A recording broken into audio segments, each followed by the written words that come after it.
genocide? How do you sleep at night? Justify genocide. How do you justify? What are you doing about Palestinian children? I appreciate. What are you doing about Palestinian students at the U of M? I appreciate you raising your voice. I'm here How to do you have justify a genocide? graduation meal with my daughter. How do you? What about all of the children that are in mass graves? What about How do you them? justify genocide? Yeah, are you doing anything about it? So there you go, folks. The left eats its own. They always make these rules. They always make these rules or declarations when they think that they're going to be in power forever, or that their plan for domination is going to be foolproof. But in the end, they create a Frankenstein, and that's what they've created, because these are the same people that are yelling and screaming at these people that they created. These people voted for them. And so I want to show a quote here. If you guys don't remember, Maxine Waters, remember when she said this? Now, she said, let's make sure we show up wherever we have to show up. And if you see anybody from that cabinet, the Trump cabinet, in a restaurant, in a department store, at a gasoline station, you get out and you create a crowd and you push back on them and you tell them they're not welcome anymore, anywhere. And Douglas says here, my thoughts too. Only the young protesters of today weren't around when the original plan was to harass just conservatives. The left started this over 8 years ago when these kids were still in junior high. Now they're using the same framework as their tactics against the liberals. Yeah, the original plan was just to go after conservatives, but with all this Palestinian protesting that's going on, you're seeing the left split. They're having their own schism, right? And now they're getting confronted all over. And you see AOC, she's been confronted. She was confronted at the movie theaters in New York somewhere. And the Hamas supporters were so just crazy. What shocked, color me shocked. And they followed her and her simp boyfriend right out the door. And then AOC lost it. So, here is, of course, as you saw, Gretchen Whitmer squirms when confronted by Hamas supporters at daughter's graduation dinner. One thing I will give these Hamas supporters, they, I detest them. They're loathsome. They're awful, but they are super dedicated to their indoctrination, so they don't stop. And so here's what it says. It says, look at you, look at that. A gaggle of Hamas supporters confronted Governor Gretchen the Gretch Whitmer at her daughter's graduation dinner. You love to see it. Yeah, the chickens are coming home to roost, somebody says. Keep in mind that Gretchen, if you don't remember it either, she was one of the worst governors in the United States during the COOF lockdowns. Yes, taking school and yes, graduation from thousands and thousands of young people all across her state. While we feel a teensy bit bad for her daughter, we hope her daughter also knows her mother brought this down on her. Gretchen helped create the monster after all. And of course, as I mentioned, people like her created this Frankenstein's monster. It's a great day when the crazies have a family get together. Yeah, I feel bad too for her daughter because she's the kid. I mean, she didn't really do this. And she's still very young.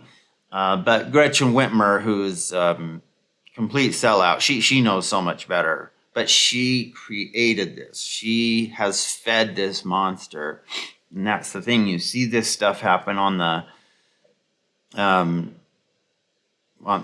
side of the progressives all the time, because when you push ideologies all the time, this is what happens in return. Because a lot of these differing ideologies on the left, in the end, they don't sync. They do not get along.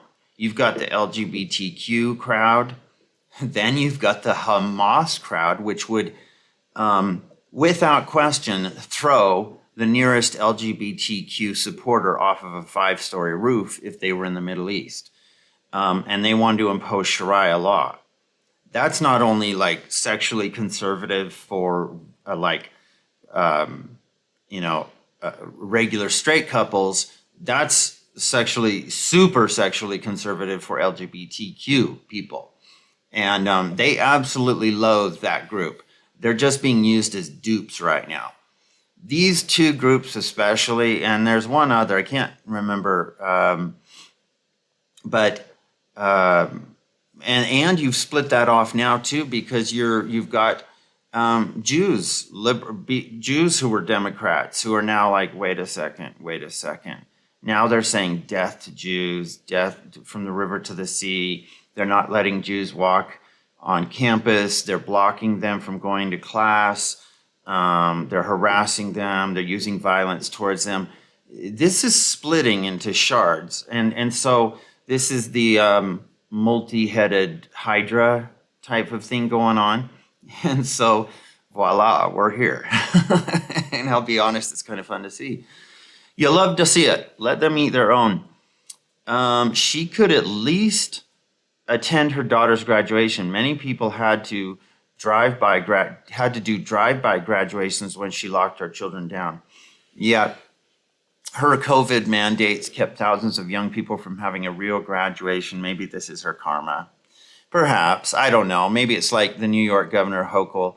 You know, they're sociopathic. I don't know how much they experience. Like, they'll get yelled at, they'll get screamed at, but as long as they keep cashing those checks from George Soros, they don't seem very affected. They are at the moment, but they have probably enough yes men around them, yes men and women around them, that they can deny it. They can move on and not have to confront this or think about it the next day.